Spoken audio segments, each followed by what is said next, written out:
أعوذ بالله من الشيطان الرجيم. بسم الله الرحمن الرحيم. والفجر وليال عشر والشفع والوتر والليل إذا يسر هل في ذلك قسم لذي حجر ألم تر كيف فعل ربك بعاد إرم ذات العماد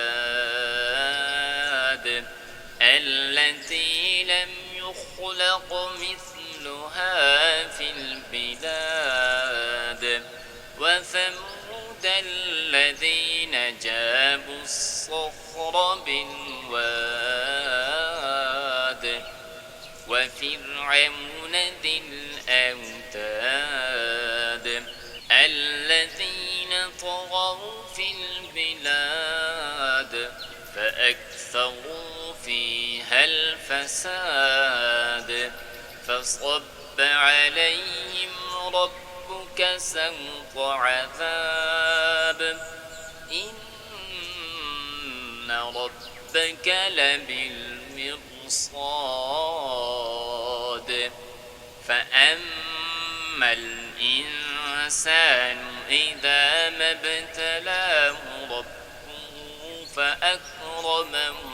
ونعمه فيقول ربي أكرمن وأما إذا ما ابتلاه فقدر عليه رزقه فيقول ربي أهانن كلا بل لا تكرمون اليتيم ولا تحاضون على طعام المسكين وتأكلون التراث أكلا لما وتحبون المال حبا جما كلا إذا دكت الأرض دكا دكا وجاء ربك والملك صفا صفا وجيء يومئذ بجهنم يومئذ يتذكر الإنسان وأنى له الذكرى يقول يا ليتني قدمت لحياتي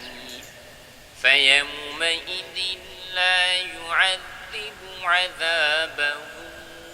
أحد ولا يوثق وثاقه أحد يا أيتها النفس المطمئنة ارجعي إلى ربك راضية مرضية فادخلي في عبادي وادخلي جنتي